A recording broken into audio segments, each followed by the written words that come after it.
These 5 beginner mistakes may be what is stopping you from improving your watercolor painting skills, and that's why in this video, I'm going to be sharing what actions I had to take when I myself was making these mistakes so you can get past them too and take your skills to the next level.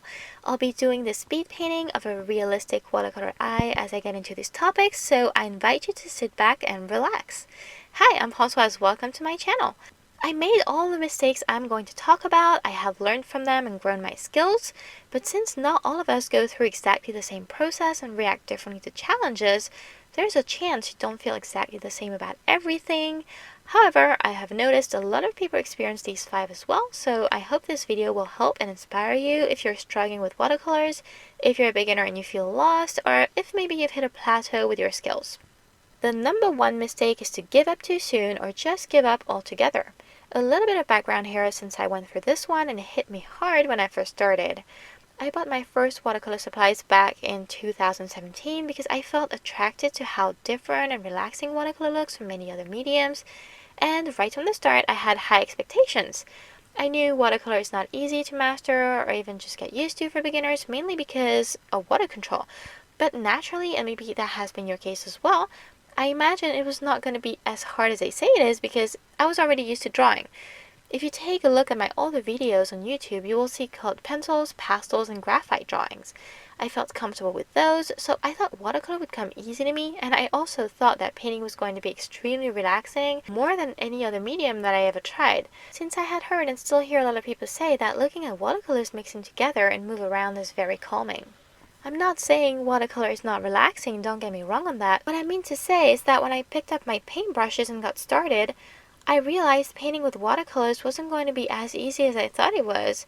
And the worst part was that the more I tried it, the harder it seemed, and the better I got to understand how much longer the journey was going to be than what I originally thought. From there, I just kind of gave up out of fear, disappointment, and maybe also because my pride was hurt, so I took the easy route. I went back to using all the mediums I was able to actually control without having to worry about color mixing and how much water there should or shouldn't be in a brush or a piece of paper, because that made me feel more secure and I could focus on the drawing part right away. I would love to know if you have been tempted to make this first mistake and why, so please share your story in the comments below. Mistake number 2 is a pretty common one that can have negative consequences on your growth and motivation with watercolor painting, and it's being cheap on your watercolor supplies. There is one thing that I would recommend looking into when you're starting out, and it's paper. If you can, try several types and brands of watercolor paper as you practice. Some stores may have samples for you to try. Good paintbrushes and watercolors help too for sure, but for me, switching to a higher quality paper was what helped me level up my skills. Not because higher quality makes you excellent all of a sudden, but because water behaves better and colors mix up nicely and look more vibrant. And that really boosts confidence. The 3 elements to look at are weight, texture, rough, grainy, or smooth, and quality, 100% cotton or cellulose. I have tried many papers, and the one I love to use and keep going back to is the Arches cold pressed paper.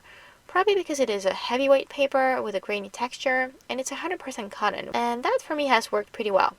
I also tried the Arches hot press 100% cotton paper, which is still high quality, only it is smooth, and I just can't work with that one. Everything gets really patchy looking and dries too fast on hot pressed, I feel like. Anyways, when I decided to try watercolor again in 2019, 2 years after giving up on it, you can see I wasted a lot of time here with mistake number 1, by the way. I made the switch to the Arches 100% cotton cold pressed paper, and my experience was completely different.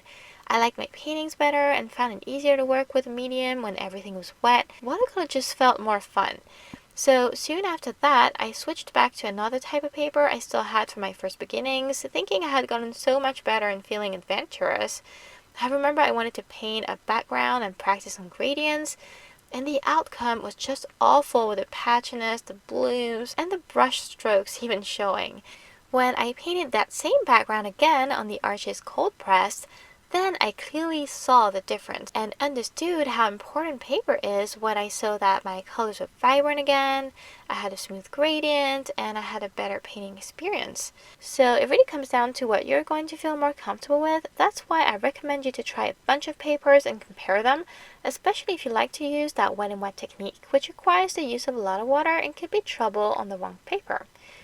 I'd love to know what your opinion is on that. It seems a lot of artists out there also use higher end papers that are cold pressed a lot of the times, but I see others who seem to do just fine with other types, so I'm curious. The third mistake you may be making is to underestimate yourself. Maybe you want to paint realistic pieces like the one I'm doing here, but you're still practicing backgrounds because you don't feel ready for more. Let me tell you, it may not be as hard as you think. All you really need to do is start. Right from the beginning, I knew I wanted to paint realistic portraits with watercolor, and for months, I worked on a looser style through galaxies, landscape paintings. But what I realized now I got into portrait painting is that galaxies, landscapes, and loose paintings are no easier than realistic portraits when they're just a different type of work. When I finally dared to start painting portraits, I was surprised by how easy it felt to me compared to landscapes. Probably because I was already into portraits before and had some perspective on what goes with realistic art. And also, I suppose because I do better with details and I like to have more control. On the opposite, I noticed I'm having a hard time when it comes to painting in a looser style and letting go, so don't underestimate yourself and just start. On a side note, if you would like to get started on watercolor portraits and don't know how, I'll link a hair study tutorial right here. It's a good place to start and involves a lot of detail but very little water, which makes it, I think, pretty easy for beginners to tackle. The fourth mistake links to the previous one, and is to paint the same things over and over. It may not be a mistake depending on what you want to achieve or simply what you like to do, but if you want to feel as comfortable as can be with a medium, grow your art, maybe even find your style, try and get out of your comfort zone and experiment with various styles and subjects. I'm glad I experimented on galaxies and landscapes so much, since I know my experience with these may be a great way to paint backgrounds for my portraits in the future, and maybe even mix two different styles, loose and realistic, in one same painting. I haven't explored this yet, but I have the confidence for it thanks to my previous works, and I know I will use what I've learned from that again. The fifth mistake is to think this or that one painting won't teach you much because it looks easy. I am guilty of this myself, again, with loose paintings, because in my mind they look so fun and messy. I have tried tutorials I thought I would be able to paint easily, and either it was a lot more technical than I thought, or I learned techniques I didn't even know existed. So if you really want to level up your skills, I really recommend to try and open up as much as possible. The journey will be long for me, for you, but it's really exciting to see how much there is to learn and how interesting and fulfilling the process is with watercolor and art in general. I hope these 5 tips have motivated you to either keep pushing or maybe try some new styles and techniques, or both. If so, please let me know by liking, sharing, and or commenting.